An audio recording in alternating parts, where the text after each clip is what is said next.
네, 킹콩입니다. 보통 이제 캐스트는 현강에서 학생들하고 이제 수업하다가 이제 학생들이 좀 뭔가 이제 지루하게 느껴지고, 오늘 좀 재미없어요. 막 이럴 때 애들 재밌게 해주려고 하는 게 이제 캐스트인데, 오늘은 스튜디오에서 학생들 없는 데서 제가 요즘 찍고 있는 강의가 있어요.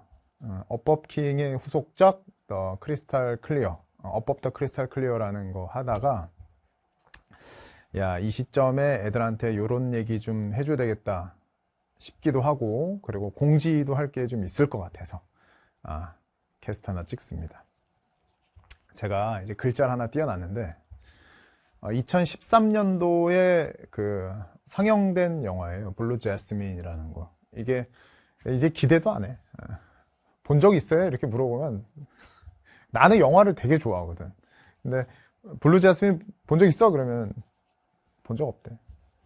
뭐 애들이 엄청 많은 강의에서도 뭐 라라랜드 본 적 있어? 그러면 뭐 이렇게 라라랜드는 난 내 생각에는 애들이 다 본 줄 알았는데 안 본 애들도 많고. 그래서 뭐 이 영화는 내가 정말 재밌게 봤는데 이게 왜 재밌는지를 설명을 할 건데, 뭐 영화 봤는지 안 봤는지 여러분이 못 봤다고 하더라도 그거하고 상관없이 캐스트를 하는 겁니다. 블루 제스민이죠. 이야기 시작해 볼까요? 이게 그 선생님이 대학교 때 공부하는 게 이런 게 있었어요. 언어학. 이거 언어학이라는 것은 그 이제 영어에서의 언어학을 얘기하는 거죠. 제가 영어 전공했으니까 그 뭐 소리가 어떻게 나오는지, 그리고 뭐 그게 자음, 모음, 뭐 구조, 뭐 이런 거 공부하는 거예요. 언어학. 영어과를 들어오면 이런 거 배워요. 그다음에 이제 통번역, 한영 번역, 영한 번역, 뭐 이렇게 통번역. 통역은 말로 하고 번역은 이제 글로 하는 거죠. 통번역. 영문학. 이건 일반적인 대학교에서 하고 있는 게 뭐 영어 영문학과 이렇게 있죠. 근데 저희 학교는 이제 이 세 가지를 다 해서 영어과 이렇게 했는데, 요즘에는 과가 어떻게 나눠졌는지 안 나눠졌는지 모르겠어요. 저 때는 뭐 이랬어요. 근데 저기서 가장 애들이 이제 영어 실력이 좋은 애들은 막 이런 데를 가고, 약간 지금 영문과는 약간, 그러니까 영문에 대한 과목은 약간 애들이 인기가 좀 없고 좀 그랬어요. 근데 재미는 이게 좀 있었어요. 이게 영문학이. 특히 뭐가 재밌었냐면 이런 거 배우거든요. 미국 희곡, 영국 희곡. 희곡 알아요? 희곡? 연극하는 글, 플레이 있잖아요. 초등학교 때도 제가 언젠가 캐스트에서도 한번 얘기했는데, 초등학교 때도 그 요즘은 그러나? 잘 모르겠는데 우리 때는 초등학교 때 겨울방학 거의 끝날 때쯤에 새로운 학년이 되기 전 한 달, 아니 뭐 한 일주일 전, 이주일 전쯤에 학교에 가서 내가 다음 학년에서 배울 교과서를 이만큼 받아서 왔어요. 그럼 교과서 이렇게 받아서 집으로 오는 거지. 되게 무거웠어요. 와가지고 집에 와서 그걸 교과서가 안 찢어지게 비닐로 또는 종이로 이렇게 싸서 오염되지 않게 이렇게 했었죠. 근데 거기에서 제일 좋았었던 건 이제 국어책에 있는 희곡, 연극하는 글이 난 재밌더라고요. 어렸을 때부터. 그래서 동생하고 역할을 나눠서, 야, 내가 이 사람 할 테니까 너는 이 사람 해 하고 막 둘이서 이제 희곡하고 재밌었어요. 잘 재밌었죠. 근데 대학교 가니까 미국 희곡, 영국 희곡 이런 게 있더라고요. 여러분 그 브리티시 팝 이런 거 알아요? 브리티시 팝? 그 영국의 팝스타들이 이제 미국 사람들한테 전 세계에 영향을 미치는 건데, 뭐 예를 들어서 콜드플레이, 비틀즈, 오아시스, 뭐 이런 게 이제 브리티시 팝이죠. 근데 이제 개중에 이제 사람들이 로맨틱 코미디 있잖아요. 대표적으로 뭐 노팅힐 같은 거, 뭐 Me Before You 뭐 이런 거, 그다음에 러브 액츄얼리 이런 게 이제 영국식 영화죠. 인기 많죠. 이제 다 알 거라고 생각해요. 그게 이제 잉글리시 플레이에서 발전이 된 거겠죠. 영국 희곡. 미국 희곡은 뭐 톰 소의 몸, 허클베리 핀, 뭐 현대는 이제 미국이 이끌고 있으니까 뭐 이런 거죠. 재밌더라고요. 대학교 때부터.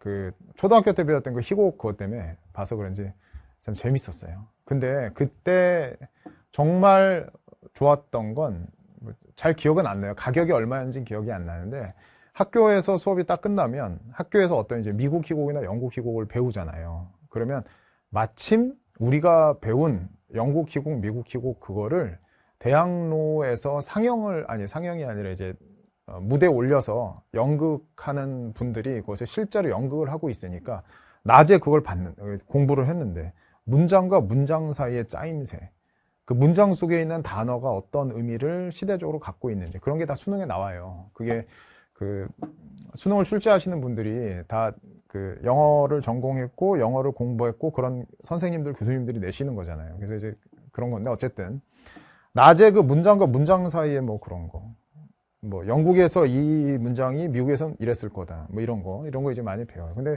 그걸 낮에 학교에서 배우고 연극이 만약에 5만 원이면 대학생 할인은 해서 뭐 한 10,000원 내나 2만 원 내나 이렇게 해서 교수님이 그 연극하는 극단에다 얘기해서 어느 학교 무슨 과인데 애들이 집단으로 갈 테니까 좀 할인 좀 해주세요. 그러면 막 가서 보고 그래요. 난 그게 너무 재밌더라고. 왜냐하면 낮에 그 문장들을 그 영국 희곡, 미국 희곡 뭐 그냥 되게 자극적인 대학로의 그런 연극이 아니라 진짜 고전 있잖아요. 뭐 고도를 기다리며, 욕망이라는 이름의 전차, 무슨 뭐 느릅나무 밑에 뭐 어쩌고저쩌고 뭐 이렇게 많이 배우는 거 있어요. 뭐 아몬틀라도의 술통 뭐 이런 거 있습니다. 학교에서 배우지 않고 그냥 연극하는 사람들을 보면 이게 무슨 소린가 잘 몰랐을 텐데 낮에 학교에서 예습도 하고 자료조사도 하고 교수님들 얘기도 듣고 이런 거구나 하고 들어갔는데 그게 살아 움직여서 연극 무대에서 그 연극하시는 분들이 막 연극 이렇게 하는 거 보면 너무 재밌더라고요. 너무 진짜 재밌었어요. 그때는 뭐 이제 창작도 있었어요. 창작 뭐 지하철 1호선이라는 게 있는데 그 당시 대학로에 이제 학전 소극장이라는 데도 있었거든요. 뭐 여러분 잘 모를 것 같은데 김광석이라는 전설적인 가수가 노래도 하고 여행 스케치가 노래도 하고 뭐 이런 데 있었어요. 그런 데 가서 지하철 1호선이라는 창작 뮤지컬도 보곤 했죠. 그건 이제 우리가 배운 건 아닌데. 근데 거기에 나왔었던 그 출연했던 분들이 지금은 완전 대스타가 돼 있는 분들이 되게 많아요. 뭐 황정민 뭐 이런 분들 그때 이제 나왔다고 하더라고요. 애니 어쨌든. 그때 이제 봤었던 게 이런 거였어요. 고도를 기다리며. 여러분 이거 보면 뭐가 생각이 나요? 고도. 높은데 생각나지 않아요? 저도 그랬어요. 근데 고도가 사람 이름이에요. 고도라는 애를 기다리는 거죠. 실제로 고도를 기다리면 저거를 보면은요, 그냥 계속 기다려요. 잎사귀가 하나도 없는 그 앙상한 나무 밑에서 모놀로그를 해줘. 독백을 하고 막 이렇게 하는 게 있어요. 모비딕 백경 이건데 이게 그 가끔 이제 영문학을 공부한 사람들 입장에서는 나중에 이 모비딕이 큰 고래를 잡는 거거든요. 근데 저거를 이제 학문적으로 공부하고 뭐 대학로에 연극 무대에 있는 거를 이렇게 딱 보고 이러면 좀 깊숙하게 공부한 거잖아요. 근데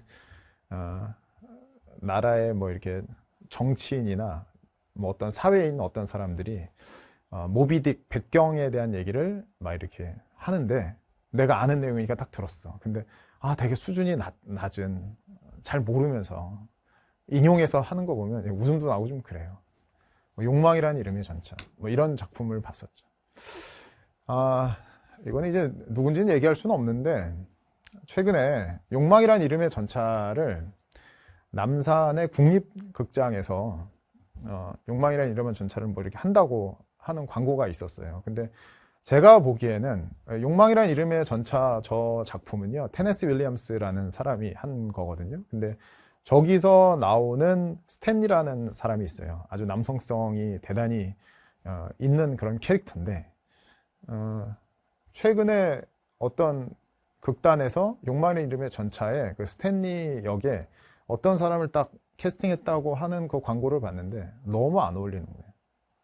그때 이제 내가 틀릴 수도 있는데 저거 이해를 못하고 있는 것 같은데 욕망의 이름의 전차 작품 이해를 못하고 어떻게 이해를 했다면 저런 이미지를 가진 사람을 저기 캐스팅했을까 뭐 이런 거죠. 서론이 길었습니다. 이런 걸 이제 클래식이라고 합니다. 고전. 이 캐스트의 그 첫 번째 있었던 게 2013년도 영화 블루 제스민이라는 영화. 그 얘기가 시작이었잖아요. 이 블루 제스민이라는 저 영화는요. 이제 제가 많이 좋아하는 우디 앨런이라는 사람을 좋아하진 않아요. 그 사람의 영화만 좋아합니다. 그 우디 앨런이라는 사람이 그 블루 제스민이라는 저 영화를 그때 만들었는데 너무 감동받았어요.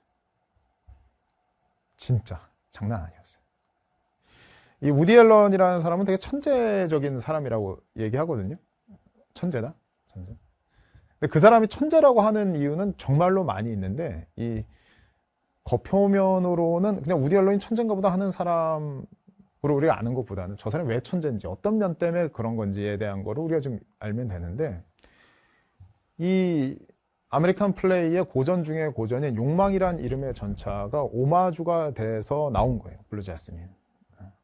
블루 제스민 그 영화를 딱 보면요. 뉴욕 상류층의 화려한 파티 생활에 있던 어떤 여자가 남편과 이혼하고 망해서 그 뉴욕의 정반대인 워싱턴 DC가 아니라 워싱턴 주에 있는 샌프란시스코인 자기 동생한테 가가지고 갑자기 가난한 생활을 하는 이런 건데 이게 욕망이란 이름의 전체에서 블랑쉬라는 여자의 역할하고 똑같거든요. 이제 그거를 현대적인 뉴욕을 배경해서 샌프란으로 이렇게 딱 돌리는 그런 오마주 하는 거에 보면서 되게 그 짜임새, 제가 지금 하고 싶어 하는 얘기는 사실은 짜임새입니다. 구성 방식이라는 걸 좀 얘기하려고 하는 겁니다. 짜임새와 구성 방식. 이게 핵심이에요, 이 캐스트. 끝까지 잘 들어야 됩니다. 너무 천재적인 거야. 진짜 우디 앨런 대단하다. 뭐 그런 걸 느끼게 되는 영화였어요. 실제로 이 내용을 모르고 봐도 재밌는 영화인데 이거를 알고 이렇게 보면 막 소름이 돋을 정도예요. 뭐 다른 사람들도 다 똑같은 소름을 도듬을 느끼는 건 아니겠지만 저는 그런 걸 많이 느끼니까 이제 영화를 좋아하는 거겠죠. 그게 이제 블루 제스민이라는 영화였습니다. 어떤 짜임새라는 얘기를 좀 하고 싶은데요.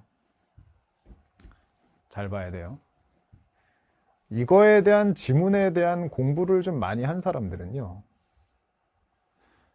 어떤 다른 영역에서 이거는 이제 뭐 영화로도 만들어지고 연구로도 만들어졌는데 이거를 공부한 사람들은요. 잘 들어야 돼요. 기출 문제를 그냥 보는 게 아니라 영어 지문에서 기출 문제에서 사용되는 원저 있잖아요. 그거에 대해서 공부한 사람들은요. 기출 문제에서 어떤 지문이 사용되면 이게 어디쯤에서 나온 거네라고 대강 감을 잡아요. 대강. 이거 그쪽에서 나온 것 같은데 이렇게 되는 거죠. 그 기출 문제에서 사용되는 지문은요, 여러분 아무거나 그냥 그 인터넷에 있는 지문 이렇게 뚝 잘라가지고 빈칸 만들고 아무거나 뚝 잘라가지고 이렇게 글의 흐름 38, 39 만들고 그러진 않아요. 단락의 짜임새라는 게 있고요. 그 다음에 그런 건 그 기출을 좀 영어 전공도 하고 기출에서 사용되는 지문들을 같은 유형에서 이런 단락의 짜임새를 무조건 이런 건 빈칸에 쓰고 이런 건 글의 흐름에 쓰는구나 라는 게 머릿속에 이렇게 좀 들어와야지 돼요. 그런 거가 바로 이제 기출을 보는 눈이 생긴 거죠. 기출을 공부하는 이유는 바로 그래요. 근데 그런 걸 하다 보면요. 스킬이 생깁니다. 여기서 스킬이라고 얘기하는 건 성적은 요것밖에 안 되는데 어떻게 요행이 어떻게 해서 요걸 맞히는 야매 이걸 스킬이라고 말하지 않고 깊은 공부에서 나오는 최상위권이 다루고자 하는 기출의 어떤 정체성을 이해한 사람이 지문을 푸는 방식 그게 바로 이제 스킬이라고 얘기하는 거죠. 학원 강의하면서 이제 욕심이 생겼던 거죠. 어떤 욕심이 생겼냐면 평가원에서 이거 이제 제 마음속에 있는 얘기입니다. 건방지게 반말로 한 건데 그냥 속마음이니까 이해해 주시기 바랍니다. 평가원에서 출제하시는 분들이 뭐 저하고 똑같이 영어 공부했을 거고 오랫동안 영어 강의했을 거고 뭐 전공했을 때 본 지문도 뭐 비슷할 거고 그러니까 제가 속으로 이렇게 생각했었던 거죠. 너나 나나 같은 과목 들었고 같은 지문 가지고 교수님한테 수업 들었으니까 한번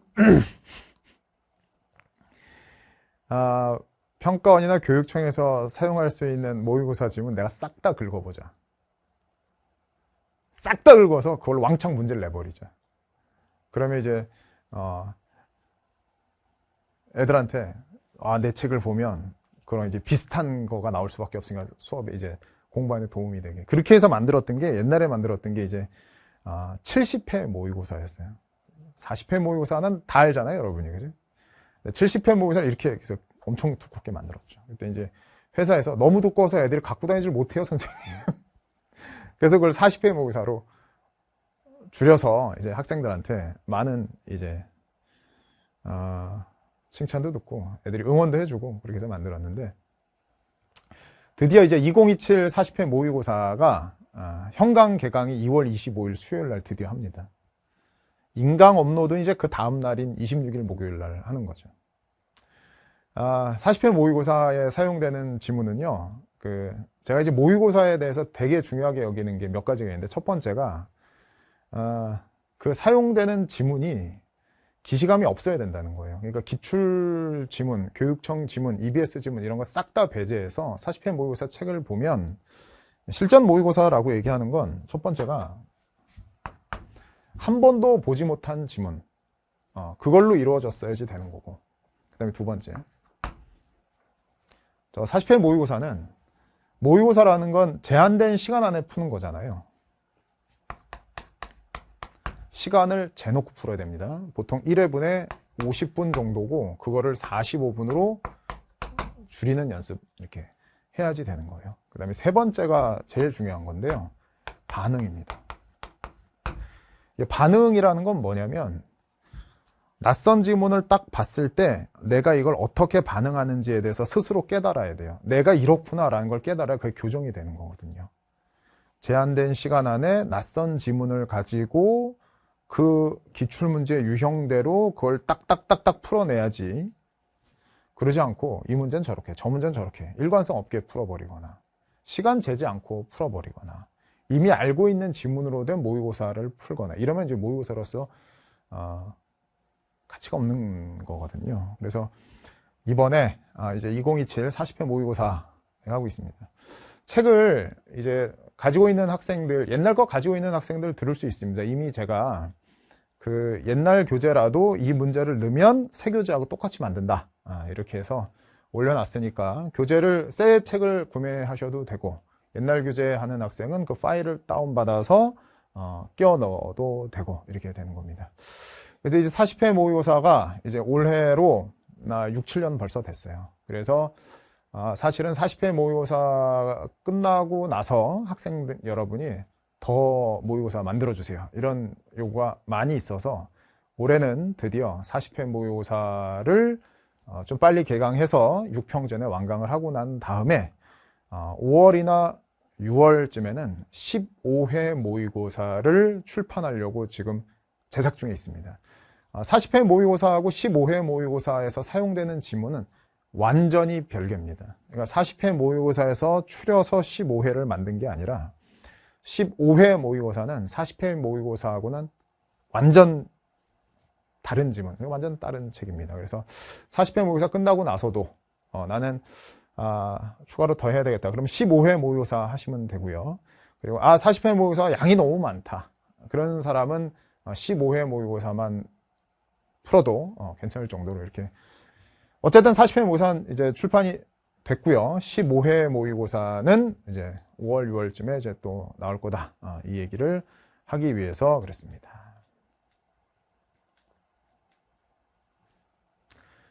2013년에 있었던 그 블루 제스민, 수험생이니까 볼 시간 없겠지만, 욕망이란 이름의 전차라는 테네시 윌리엄스의 그 명작, 그거를 보지 않고 이 영화를 봤을 때는, 그냥 봤을 때도 재밌지만 그걸 보고 봤을 때의 그 감동과 이해는 비교가 안 될 겁니다. 40회 모의고사 그냥 아무 지문이나 갖다 쓴 그런 게 아니거든요. 옛날에 그런 어떤 보통 한 댓글에 한 1000개 달리면 1개 정도 그렇게 악플이 하나 달리는데, 한번 그런 악플 때문에 제가 상처받았다가 수많은 학생들의 응원에 의해서 치유받은 적 있습니다. 40회 모의고사 이번에 개강한다는 얘기하고 싶어서 제가 좋아했던 영화와 그 배경, 그리고 글의 짜임새, 아무거나 지문을 평가해서 쓰지 않는다, 그거에 대한 익숙함이 여러분들한테 필요하다, 그걸 만들어주는 강의 40회 모의고사 이번 주 시작한다 라는 걸 얘기하고 싶어서 게스트를 찍었습니다. 자, 이제 봄이 오고 있으니까 조금 있으면 여름이고 그 다음은 가을입니다. 그럼 이제 수능이죠. 네. 우리 모두 힘내고, 화살은 늘 시간은 화살처럼 빠르게 지나간다는 거 잊지 마시기 바랍니다. 강의에서 뵙는 걸로 하겠습니다. 김콩이었습니다.